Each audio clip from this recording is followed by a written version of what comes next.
Good morning, this is Nick Pizzolatto with VLK-ProRep, and I'm here today with John Quazza. Is that how you spell your last name? Yeah, Quazza. Quazza. Say hello, John. Tell us a little bit about yourself. Hi, yeah, I'm currently graduating senior from Colgate University. I play tight ends, also long snaps, and I'm hopefully going to extend my professional football career if it allows me. What are you studying there at Colgate? I'm a geology major at the moment, but I have interest in further studying either environmental law or going into engineering. Oh, that's great. So first off, this is talk about your football career. What got you into football in the first place? Well, I grew up in a family full of football players. It was my father played and my uncle played when they were growing up. My uncle went to Fordham to play, and then my father ended up pursuing track. But then my older brother, who's 6 years older than me, he played football throughout his whole life, and he went to go play at Wilkes-Barre University. So it was pretty much like I was always surrounded by it. Yeah. So I gave it a try when I was little, and I loved it from that point. I was always bouncing around between three sports, but football, my father was one of my coaches growing up, so it was always a special bond that we had when it came to football season. Yeah, totally. Is that why you love family? Because it's your connection with your family and its connection with your history of the game? Yeah, I mean, my whole family loves coming to games. I think my grandparents haven't missed a game since I was in grade school. They've come to every single game, and then my parents same way. Between balancing it between my brother and my sister as well with their sports, I'm pretty sure that they've come to almost every single game that I've ever played in. What is it about the game that drives you? What makes you love it more, to follow professionally rather than the other sports you pursued? To be completely honest, I just love being able to put pads on it and go out and hit another person without being charged for a crime. Because the whole sport itself, it has emotional changes, and from play to play, you could either go from the big man on campus to the most hated person on the team, just from one action, and then there's always that next play that you can redeem yourself, and that's what I like about it. It's always constantly changing the mood of the game, but I love being the sole, initiator for that. Right. No, I totally get what you mean. The feeling the ebb and flow, and how, like you said, you can get a 5-yard loss, and the next play receive, be on the reception and get a 15-yard gain and get it back. Right. Yeah. Talk about why you love playing at Colgate. Well, initially I had no idea what Colgate was. When I first started coming up here for my visits, it was my grandmother actually would force me to look at schools that had more of a higher academic standing. Mm-hmm.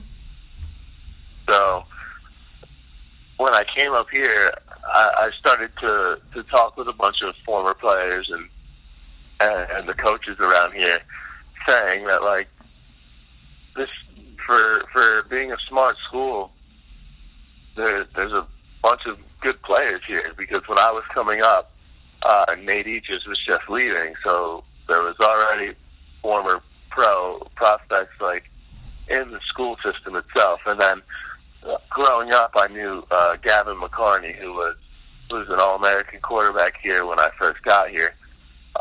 So it was I liked the school because of the type of team that was here. It's not because of like the type of players that a school like this would get, Right. but more along like the actual players that Colgate was able to rally and build a team around, and that definitely hit home a little bit when I first was picking up teams to look at. Right. So like they actually built they were building like a real team and not just a collection of players. Yeah, like this.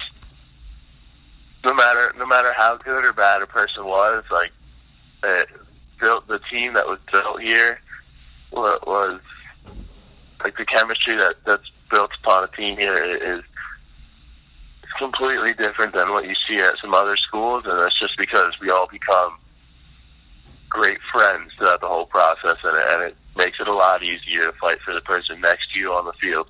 Right. Totally. No, I get that.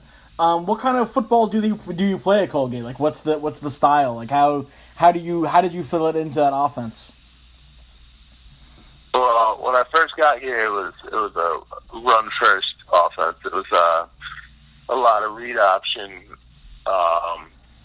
with an occasional like passing game thrown in there.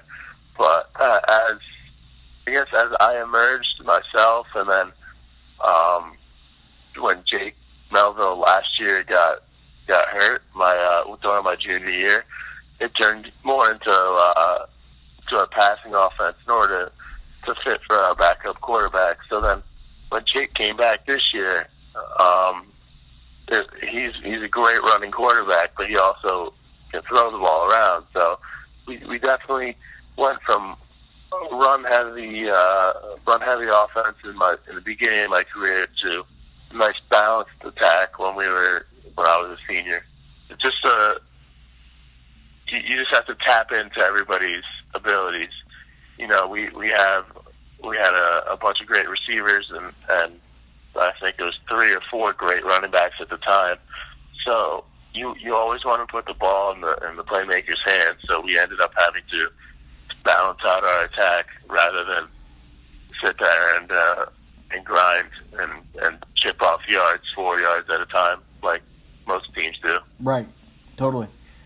Can you tell me like what's a play that you're most of all the plays or the type of plays that you've had, like what can you learn when you look you look at the defense, you look at the coverage that they're showing or like what they might be hinting at.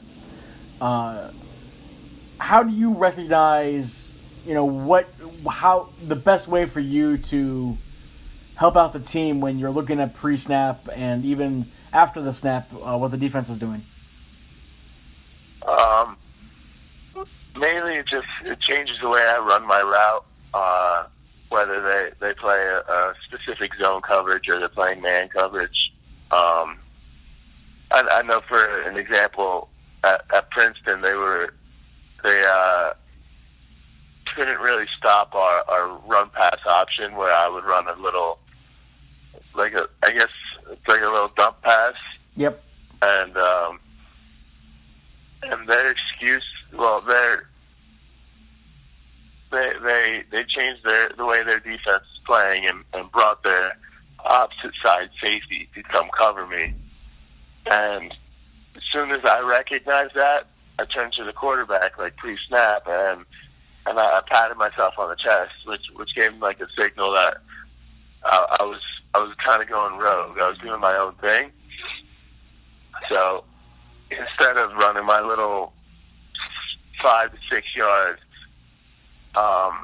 like little dump pass, I took off down the field because I knew the free safety was going to run over and cover me. So when I took off down the field, it just opened up a huge passing lane for Jake to throw me the ball, and I ended up in a touchdown. So that's great. So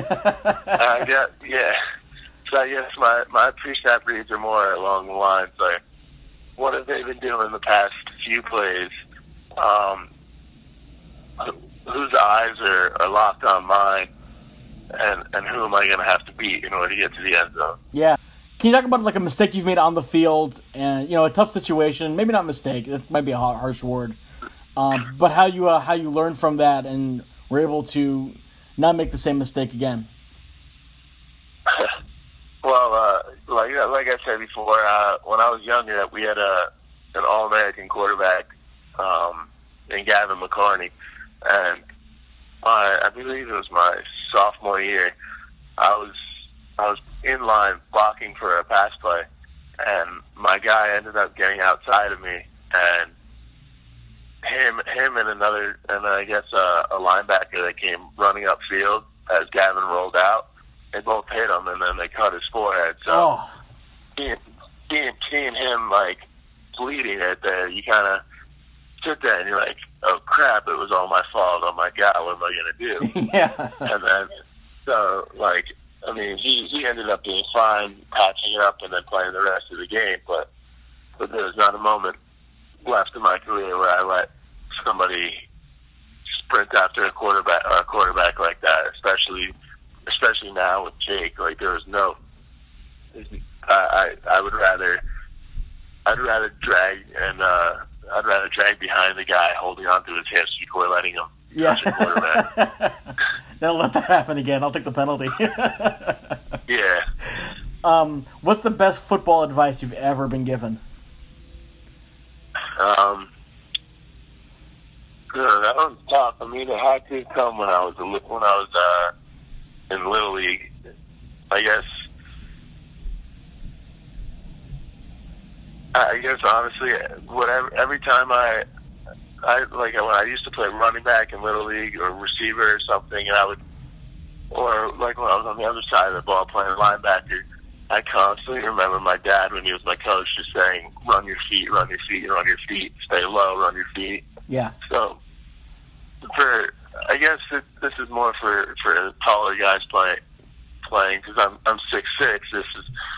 It's definitely essential that you stay low, you keep your head on a swivel, and you're always pumping your feet no matter what. As soon as your feet become parallel and become stagnant, you're done. Yeah. You just there's no help for trying to recover from somebody else trying to knock your head off. Yeah, got to keep the momentum going forward. Yep.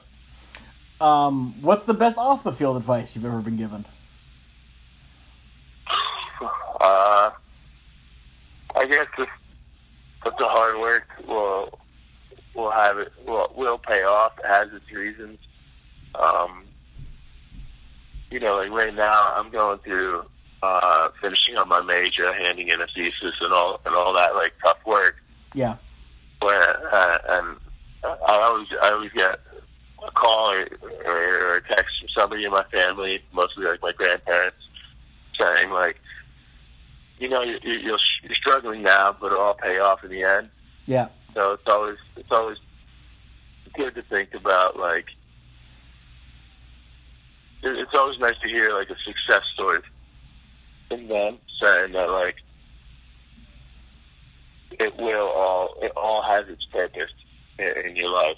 So you can struggle these next few months, few weeks, whatever it is, but it all has its purpose in building you as a person. Right. You sound like you're really close to their grandparents. I mean, that's awesome that you're that close with your family. Can you talk about like what family means to you? I mean, you talked about how your whole family supports you, but like what like the value of family means to you when you're on the field. You can look up and you can see them, or when you might need extra time, like practicing at home.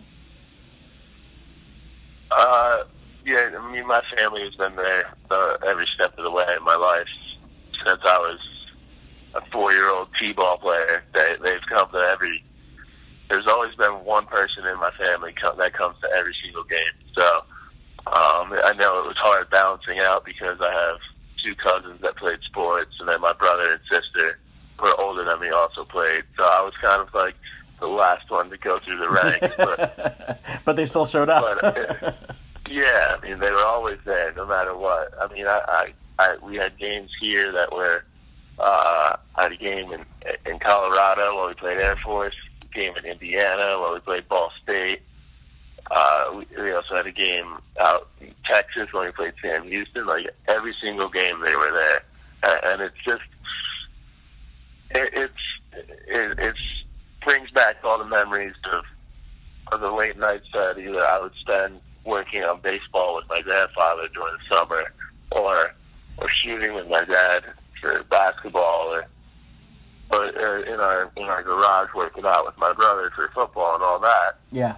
So it definitely, I was kind of spoiled having a family that was so close my whole entire life. No, it's a great blessing to have that family, be a part of, not only your non-football life, support you like, with the safety net of, a home and whatnot, but also on the field too. You can turn to them if you have questions because they've been through it and they have the experience. Yeah, and I mean, out of all the people, you look at my grandfather, and that man has been through a lot. So, he's moved, he's lived numerous places, he's worked for tons of companies, and no matter what he does, he always tells me that it's never too late to learn. So, as a guy, I believe he's 85 or he's in his mid-80s now. So, as a guy telling you that it's never too late to learn something, and this is one of the most educated men I've ever met. Mm-hmm. For a guy like that to tell you to just keep learning something every day, like that truly is what I think about before I go out and do anything in my life. That's awesome. Is he one of your off the field role models? Yeah, definitely. I would consider him and my father both. Yeah. Role models, because my father, he had his struggles between figuring out whether, like, he went to Maryland for track initially, but then he realized that he didn't like it. So then he showed me that if you just pursue what you want, then you will you'll make a happy life for yourself. Who are some of your on the field role models? I don't know. It's hard to say because, I mean, I do love modeling my football after Gronkowski because, I mean, he's a great player. But I respect a lot of the guys who come from a younger school, like a smaller school program, mm-hmm. because they're living proof that it's not all about where you played, it's how you play. You said you were a long snapper and a tight end. Did you like playing defense when you played defense when you were little, or like is offense like what you love? Oh, I mean, I love both parts of the game. I mean, every time I get a chance on special teams to make a tackle, I'm running full speed and trying to break a guy in half. I love that aspect of the game. So, I mean, playing defense, I played in high school, and I was an outside linebacker, and it was probably one of the most fun positions I played. But, I mean, I also love tight end because it's the mixture of being a lineman but also being a receiver. Right. At least an inline tight end, whereas there's all these different variations. Now, I was a lineman my first 3 years in high school because we ran an offense where we didn't really have a tight end implemented. So, but growing up, I was always a skill guy. I was just a running back or a receiver.